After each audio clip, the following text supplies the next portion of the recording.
کہتے ہیں اگر عورت ایسا کرے تو اسے چھوڑ دیا جائے گا۔ السیف الجلی علی اصحاب النبی صلی اللہ علیہ وسلم میں امام ٹھٹوی نے پورا ایک باب اسی بارے میں قائم کیا کہ اگر عورت توہین کرے تو اس کی شرعی سزا کیا ہے۔ اس لحاظ سے انہوں نے دلائل پیش کیے۔ حدیث کی کتابیں پیسیوں ان میں وہ دلائل موجود ہیں۔ عورت گستاخ ہو کہتے ہیں کہ مرتدہ کو فمذہب ابی حنیفہ انہا، جس وقت عورت اگر توہین کرتی ہے تو فقہ حنفی میں اس کے لیے چھوٹ نہیں ہے، اسے وہی سزا ملے گی جو مرد کو توہین کرنے میں سزا ملتی ہے۔ اس کے دلائل قاہرہ میں وہ اسماء بنت مروان جس کو حضرت عمیر نے ٹھکانے لگایا تھا، اور میرے آقا علیہ السلام نے فرمایا جس نے تازہ جنتی دیکھنا وہ میرے عمیر کا دیدار کر لے۔ صاحبزادہ حامد رضا صاحب ابھی موجود نہیں ہے میرا خیال میں، وہ گئے ہوئے تھے، مہینہ ڈیڑھ ہو گیا ہے یورپ میں، تو وہ جس شخص نے 13.5 گھنٹے تقریر کی اس کے چیلوں نے انہیں وہاں روک لیا کہ تم غازی صاحب کی تحریک اور آگے چلتے ہو، تو اشرف آصف جلالی ایک وہ اسماء بنت عمیر والی حدیث بیان کرتا رہتا ہے، اس کا تو کسی کتاب میں ذکر ہی نہیں ہے۔ تو انہوں نے وہاں سے مجھے فون کیا کہ یہاں اس کے کافی چیلے ہیں اور وہ کہتے ہیں یہ تو حدیث ہی کوئی نہیں۔ تو میں نے فوراً ان کو 3 مستند حوالے لکھائے اور انہوں نے اگلی نشست میں ان کو وہ جو میں نے لکھ کے بھیجا سامنے کر دیا۔ تو پھر یوں بیٹھتے ہیں جیسے وہ چیز بیٹھتی جس کا ذکر کرنا مناسب نہیں ہے۔ اسماء بنت عمیر کا قتل، جس پر میرے آقا علیہ السلام نے جنت کی ٹکٹ کا اعلان کیا تھا، من سرہ ان ینظر الی رجل من اہل الجنہ فلینظر الی عمیر، جس نے تازہ جنتی دیکھنا ہو وہ میرے عمیر کا دیدار کر لے۔ اور حضرت عمر رضی اللہ تعالیٰ عنہ بدر سے تازہ اجر لے کے آئے تھے، مگر رشک اتنا آیا، کہتے تسرہ فی طاعت اللہ وانہ اعمی، لوگوں نابینا ہو کے بازی لے گیا، ترکھانہ دا منڈا یا اوانا دا منڈا بازی لے گیا، یہ بات اسی جگہ سے چل کے آئی ہے کہ حضرت عمر رضی اللہ تعالیٰ عنہ کہنے لگے تسرہ فی طاعت اللہ وانہ اعمی، گھس گیا ہے اللہ کی طاعت میں، کہاں پہنچا ہے نابینا۔ تو میرے آقا علیہ السلام نے فرمایا نا عمر، اگرچہ آنکھیں نہیں مگر ایسے غازی کو میں نابینا نہیں کہنے دوں گا، انہ بصیر، یہ تو دیکھنے والا ہے۔ یہ وجہ ہے کہ ہم ممتاز قادری کے خلاف کچھ سننے کو تیار نہیں، کہ جو کردار اس نے کیا ہے ادا، اس کے بعد اس کی ایک جس نے کر دیا قصہ تمام، اس زمین و آسمان کو بے قرار سمجھا تھا میں۔ ایک تو وہ عورت قتل اور سرکار سے پوچھے بغیر قتل، دنیا سے میں کون سی بڑی عدالت ہے جو اس عدالت کا مقابلہ کر سکے۔ حضرت عمیر جب قتل کر کے آئے تو پوچھا محبوب میں نے کوئی غلطی تو نہیں کی، پوچھے بغیر ہی کوئی یہ تو نہیں کہے گا کہ ماورائے عدالت سب کچھ چھڑ کر آئے۔ تو میرے آقا علیہ السلام نے فرمایا نہیں، بل نصرت اللہ ورسولہ، تم نے تو رب کی بھی مدد کی ہے، رب کے حبیب علیہ السلام کی بھی مدد کی ہے، یہ تاج عطا فرمایا۔ ایسے ہی 2 کنجریاں ابن خطل کی جو توہین کرتی تھیں میرے نبی علیہ السلام کی، ان دونوں کو باقاعدہ حکم نبوی سے قتل کیا گیا۔ تو عورت اگر توہین کرتی ہے تو اس کی بھی سزا یہی ہے جس سزا کا 295 میں تذکرہ ہے۔ یہ مواہب لدنیا جلد نمبر 1 صفحہ نمبر 577 پر اس کا تذکرہ موجود ہے۔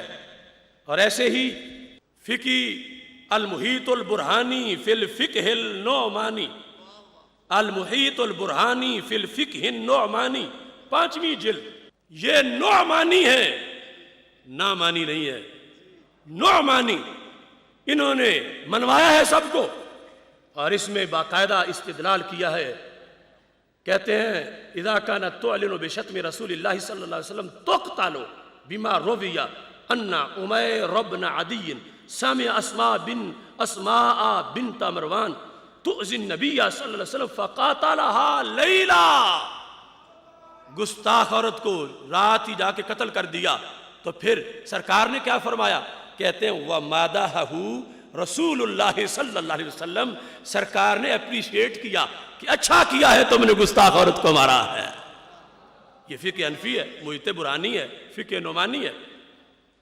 ایسے ہی امام محمد کی کتاب سیر کبیر، اس کی شرح جو امام محمد بن محمد سرخسی نے لکھی، جلد نمبر 4، اس کے اندر بھی کہتے ہیں وَاسْتُدِلَّ بِحَدِيثِ عُمَيْرِ بْنِ عَدِيٍّ کہ عورت اگر توہین کرے تو اس کی سزا بھی قتل ہے۔ یہ امام محمد کی کتاب ہے، امام اعظم ابو حنیفہ کے شاگرد کہتے ہیں عورت توہین کرے تو پھر بھی سزا قتل ہے۔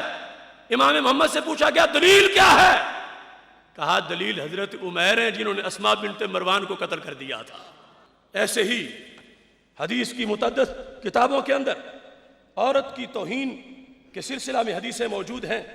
نسائی شریف میں اس بات کا تذکرہ موجود ہے، جلد نمبر 4 کے اندر، کہ جس وقت ایک شخص لکھا ہے، حضرت عبداللہ بن عباس رضی اللہ تعالیٰ عنہ کہتے ہیں کہ ایک نابینا صحابی تھے، کانت لہ ام ولد، ان کی ایک ام ولد تھی جس سے ان کے 2 بیٹے تھے بڑے خوبصورت، لیکن اس ام ولد نے جب توہین کی، رات کا وقت تھا، صحابی کہتے ہیں میں نے اپنے نبی کی نعت پڑھی، ذکرت النبی صلی اللہ علیہ وسلم، سنن نسائی کہتے ہیں رات کا وقت تھا، میں عشق رسول علیہ السلام میں نعت پڑھنے لگا، ذکر کیا میں نے نبی علیہ السلام کا۔ وہ لونڈی جو ہے فواقت فی ہے، یہ ذرا پنجابی میں کہتے ہیں منہ پان لگ پئی۔ فواقات کا لغوی معنی یہ بنتا ہے فواقات فی ہے، سرکار دو عالم صلی اللہ علیہ وسلم کے بارے میں اس نے بکواس کرنا شروع کر دیا۔ کہتے ہیں فلم مصبر، مجھ سے صبر نہیں ہوا کہ کیا فرماتے ہیں علماء دین اس مسئلہ کے بارے میں۔ اب سب سے بڑا دربار تو وہ ہے جو مدینہ منورہ میں سرکار بیٹھے ہیں۔ کہتے ہیں مجھ سے صبر نہ ہوا کہ فجر طلوع ہو تو میں دربار نبی علیہ السلام میں جاؤں اور اس کا مسئلہ پوچھوں۔ کہتے ہیں ان قمت الی المغول، میں نے اٹھ کے چھوٹی سی تلوار پکڑ لی۔ مغول ایسی تلوار ہے چھوٹی سی کہ جو چادر کے نیچے، قمیص کے نیچے بھی چھپائی جا سکتی ہے۔ کہتے ہیں میں نے وہ تلوار پکڑ لی تو پھر فوضعتها فی بطنها، میں نے اس کے پیٹ میں رکھی، پھر نوک رکھ کے کہتے ہیں فتقات علیہ، میں اوپر بیٹھ گیا۔ اپنے بیٹوں کی ماں، وہ بھی جو کہتے ہیں لؤلؤ ہیروں جیسے بیٹوں کی ماں، لیکن جب اس نے بک بک کی مجھ سے صبر نہ ہوا، میں نے یوں تلوار پیٹ پہ رکھی اوپر، میں اس کے دستی کے اوپر خود بیٹھ گیا، وہ چیرتی ہوئی اس کے پیٹ کو دوسری طرف نکلی، وہ گستاخ زبان چپ ہوئی۔ صبح شور مچ گیا کہ کسی نے رات عورت قتل کر دی ہے۔ صحابی خود کہ محبوب کسی نے نہیں کی، میں نے خود قتل کر دی ہے۔ تو میرے نبی علیہ السلام نے یہ نہیں فرمایا کہ ما ورائے عدالت، پوچھے بغیر تم نے یہ سب کچھ کر دیا، نہیں، محبوب علیہ السلام نے ان کے اس عمل کو قبول کیا، اس کا خون ہدر ہوا کہ وہ کتے کی مات مر گئی، کسی طرح اس کے خون پر کوئی ایف آئی آر نہیں کٹے گی، نہ گرفتاری، نہ کوڑے، نہ سزائے موت۔ تو میرے آقا علیہ الصلوۃ والسلام کے دربار نے یہ سارے فیصلے کیے ہوئے۔ آج کوئی مکھی مچھر چینلوں پہ بیٹھ کر یا ان کے حواری ایسی باتیں کریں تو ہم ایسی دھاندلی ہرگز نہیں ہونے دیں گے۔ ایسے ہی سنن ابی داؤد دیکھیے، اس کے اندر جلد نمبر 3، اس میں بھی یہ حدیث شریف موجود ہے۔